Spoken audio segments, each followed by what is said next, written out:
Hello, what's up everybody? My name is Mike Brown, aka ReviewKingMB, and before I get started on my 31 days of horror movie reviews this October, we have a brand new horror movie, Hellfest. Hellfest is a 2018 film that is directed by Gregory Plotkin. And the plot is we meet this group of friends who are getting together after the college craziness, and they just want to have a fun night.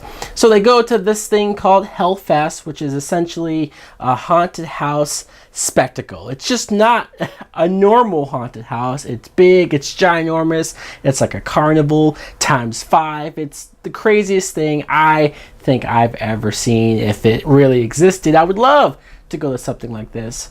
Minus the fact that in this Hellfest, there is a crazy random masked killer who just went to the show and is going around killing as many people as he can, including this group. Now, what I thought of Hellfest was I actually really enjoyed the film. I had a lot of fun with it. Fun might not be the best word actually, because it is just people getting killed, viciously killed in so many ways. But the reason why I enjoyed the movie, let's talk about this. Hellfest.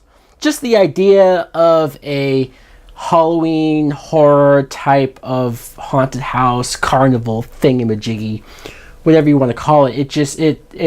It would work for me. It's something that completely appeals to me. I love horror. I love all things scary and people in masks coming up and scaring you. Like, I'm not a big fan of jump scares in movies, but the jump scares in this film made sense. You're in a haunted house area. Like, people are going to jump out at you. So it makes sense for the movie to use that device and also try to scare people in the movie, in the crowd. So that worked. It was smart. I think this group of characters, I'm not going to say they were written all that well or they were all that compelling on the page, but I feel like most of them were good in the movie. Acting wise, I was able to get with them and feel for them and root for them.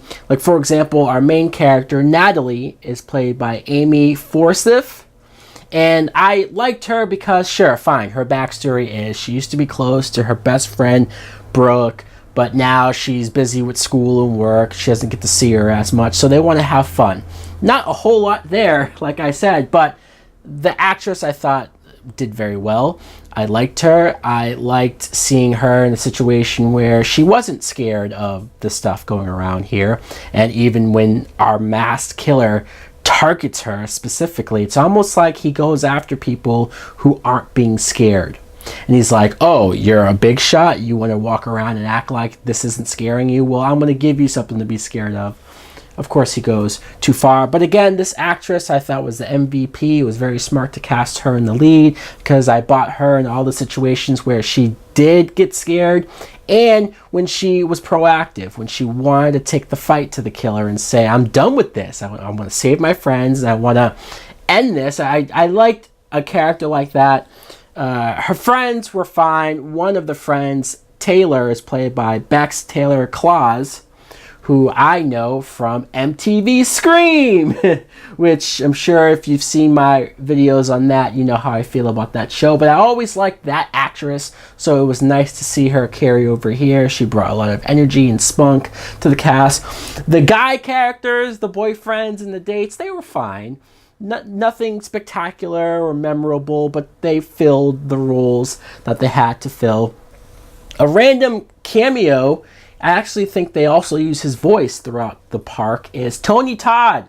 It's always great to see Tony Todd, Candyman himself from Final Destination, so many horror stuff. It was good to see him. He brought some class to the joint. But this mask killer, I liked his look. At first I thought it was a little generic, the mask, but over time when it's just him staring at you, tilting his head and doing the usual mask killer things, it did become creepier and creepier.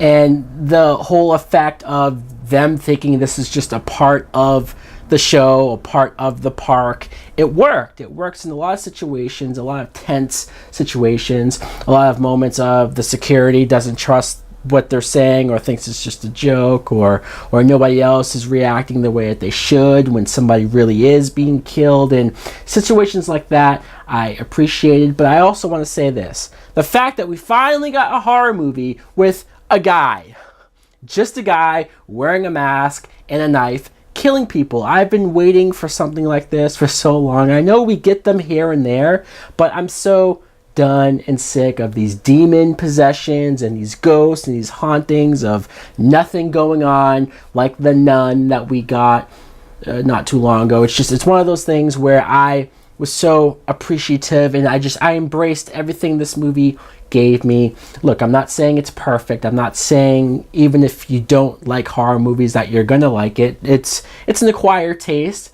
It is bloody and violent in certain parts, but I got behind it. I appreciate it, and I love the idea that this killer was just a guy. He didn't have any connection to our cast or to the main girl. He was just a random guy who I guess just wanted to get his jollies off and have some fun. So that idea was creepy too. I'm gonna give this a full price. So guys, let me know in the comments below if you have any interest in seeing Hellfast. Have you already seen it? Did you like it as much as I did? Are you itching for some slashers? Like, comment, subscribe. Later!